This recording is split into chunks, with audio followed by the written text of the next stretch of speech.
ठीक है, तो production function and return to the factor.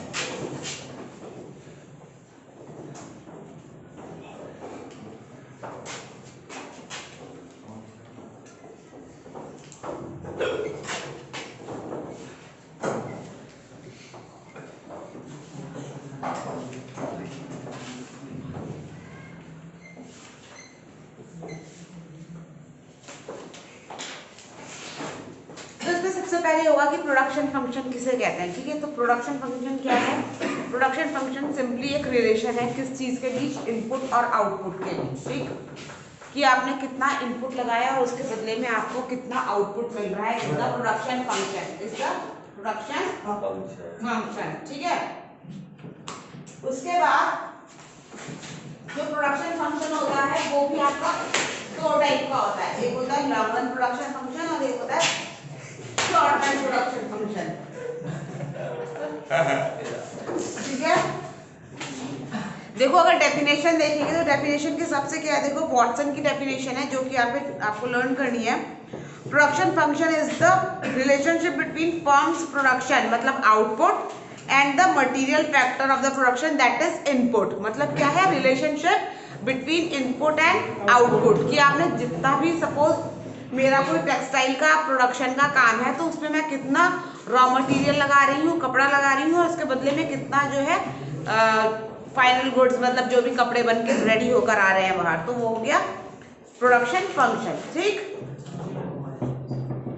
अब प्रोडक्शन फंक्शन के लिए हमारे पास दो फैक्टर्स होते हैं। अच्छा, एक क्वेश्चन आता है बेटा, what are the factor of production function.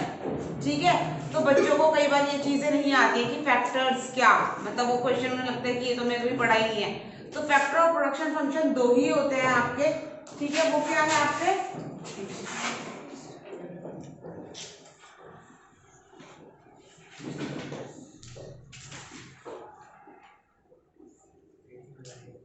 एक होता है आपका फिक्स्ड फैक्टर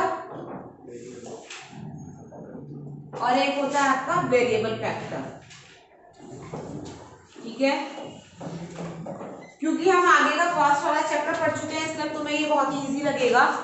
तो क्या है कि आपके जो फिक्स्ड फैक्टर्स होते हैं वो कौन से फैक्टर होते हैं जो थ्रू आउट द प्रोडक्शन हमेशा फिक्स्ड रहते हैं, जैसे लैंड, बिल्डिंग वगैरह, मशीन्स वगैरह, ये सारी चीजें क्या है? फिक्स्ड फैक्टर किसी भी प्रोडक्शन के लिए। जबकि वेरिएबल फैक्टर्स क्या है? जो प्रोडक्शन के साथ साथ आउटपुट के साथ साथ वेरी करते हैं। अगर कम आउटपुट किया आपने तो कम वेरिएबल फैक्टर लगेंगे, जैसे रॉ मटेरियल, लेबर्स वगैरह। ठीक है, अगर ज्यादा प्रोडक्शन करोगे तो ज्यादा लगेंगे और अगर बिल्कुल प्रोडक्शन नहीं करोगे तो जीरो लगेंगे। लेकिन फिक्स फैक्टर कभी भी आपका जीरो नहीं होता है, क्योंकि जब भी आप कोई प्रोडक्शन का काम स्टार्ट करना चाहते हो तो आप प्रोडक्शन से पहले ही फिक्स फैक्टर खरीदते हो ना, मशीन, बिल्डिंग वगैरह पहले से ले आते हो, उसके बाद प्रोडक्शन करना शुरू करते हैं। इसलिए जब हमने कॉस्ट के न्यूमेरिकल कर रहे थे तो जीरो प्रोडक्शन पे भी कुछ फैक्टर कॉस्ट लगी ही होती थी। ठीक है, अब आता है आपका total product, marginal product and average product. अब इनके बीच के भी न्यूमेरिकल्स होते हैं, सेम वैसे ही न्यूमेरिकल जो हमने प्रोडक्शन में और कॉस्ट में करे हैं।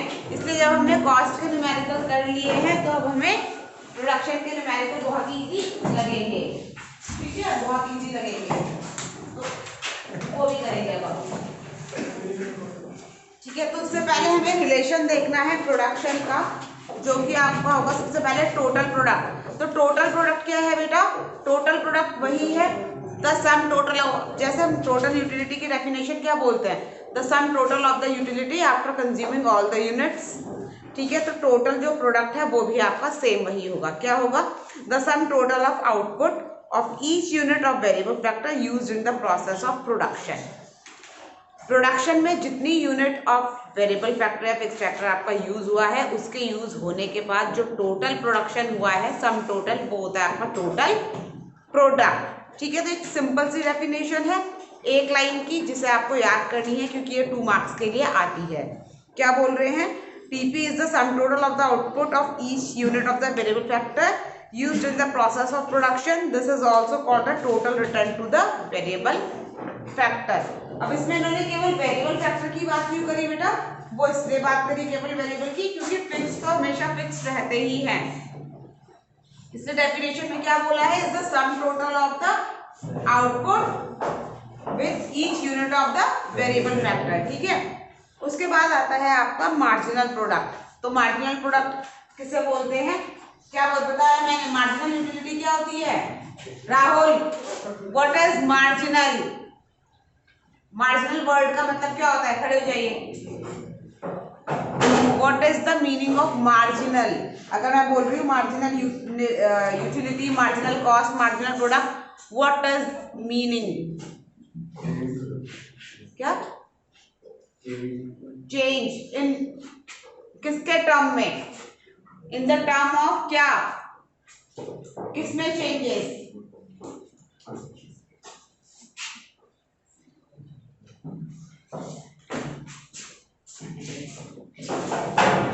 किसमें चेंजेस?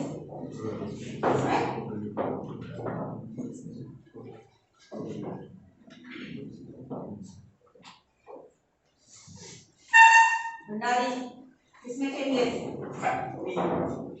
पीयू में, मतलब पीपी में। टोटल प्रोडक्ट में जो भी चेंजेस होते हैं वही आपका मार्जिनल प्रोडक्ट होता है। भंडारी बैठो, ठीक है। The changes occurs in total product after employing each variable units, हर एक वेरिएबल प्रोडक्ट, हर एक वेरिएबल फैक्टर के इम्पोज करने के बाद टोटल प्रोडक्शन में जो जो भी चेंजेस होंगे वही आपका मार्जिनल प्रोडक्ट है। सपोज मेरा जो टेक्सटाइल का बिजनेस है, मैं उसमें एक महीने के अंदर सपोज करो 100 टी शर्ट्स बना रही हूँ, ठीक है। अब क्या हुआ कि वो 100 टी शर्ट्स बनाने के लिए मैं सपोज करो कि 200 मीटर्स कपड़े का यूज कर रही हूँ, ठीक है, जिससे कि मैं एक महीने में 100 टी शर्ट्स बना रही हूँ। अब 200 मीटर कपड़े की बजाय मैं 300 मीटर्स कपड़ा ले रही हूँ और अब मैं 100 टी शर्ट की बजाय 125 टी शर्ट्स बना रही हूँ। तो वो क्या हो गया, मार्जिनल प्रोडक्ट कितना हो गया 25, है ना। कैसे हुआ कि जो रॉ मटेरियल था, जो वेरिएबल फैक्टर था क्लोथ, उसको मैंने बढ़ाया ना, 200 मीटर से कितना ले लिया, 300 मीटर्स ले लिया, वेरिएबल फैक्टर एक्स्ट्रा इंपोज किया। तो जब वेरिएबल फैक्टर को एक्स्ट्रा मैंने इंपोज किया है, यूनिट जो मैंने उसकी एक्स्ट्रा इंप्लाइज की है, तो उसकी वजह से जो टोटल प्रोडक्ट जो पहले 100 टी शर्ट था वो कितना हो गया 125 टी शर्ट्स। तो 25 क्या हो गया मार्जिनल प्रोडक्ट, जो टोटल प्रोडक्ट में डिफरेंस आया है, किसकी वजह से, वेरिएबल फैक्टर को इंपोज करने की वजह से। वेरिएबल फैक्टर क्या था, क्लोथ, ठीक है, आ रहा है समझ। फॉर्मूला सेम चलेगा कि MP equals to delta TP upon delta L, ठीक है। अब आता है आपका एवरेज प्रोडक्ट। तो एवरेज प्रोडक्ट तो सिंपल, एवरेज प्रोडक्ट पर यूनिट, कि पर यूनिट आपका कितना प्रोडक्शन होता है। सपोज मैं कह रही हूँ कि मैं 100 मीटर्स कपड़े से 50 टी शर्ट्स बनाती हूँ, तो एवरेज प्रोडक्ट कितना हो गया, डिवाइडेड बाय, दोनों को आपस में डिवाइड कर दोगे तो प्रोडक्शन पर यूनिट आ जाएगा कि 1 मीटर से कितना बनेगा, है ना, प्रोडक्शन पर यूनिट हो जाएगा। तो वही आपका एवरेज प्रोडक्ट हो जाएगा, मतलब TP divided by L, TP divided by L, मतलब AP is refers to the physical output per unit and the variable factor used in the process of production। Per unit कितना production हुआ है आपका, ठीक है। अब इसको अगर हम एक स्केड्यूल के थ्रू देखेंगे तो देखो कैसे होगा वो।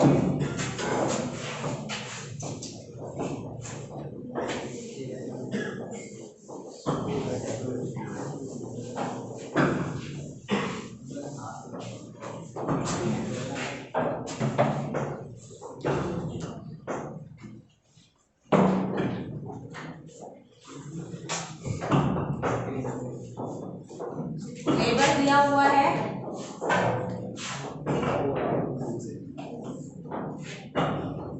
1 2 3 4 5 6 7, ठीक है। Total product, average product and marginal product, 50 90 120 125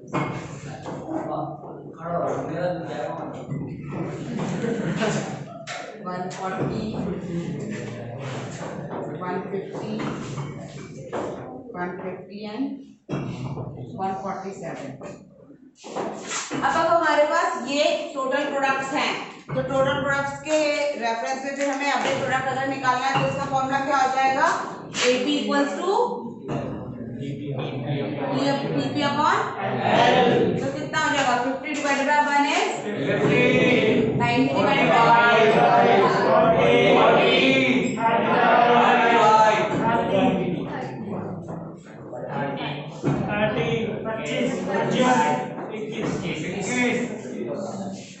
21 product निकालना होगा तो क्या होगा,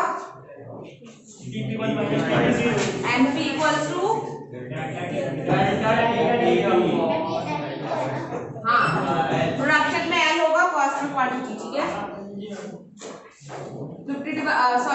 50 डैश, यहाँ पे डैश रहेगा, 90 माइनस 50 इज 120 माइनस 30,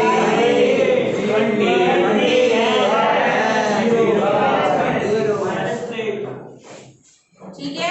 आ रहा है समझ, बोतल से धुआं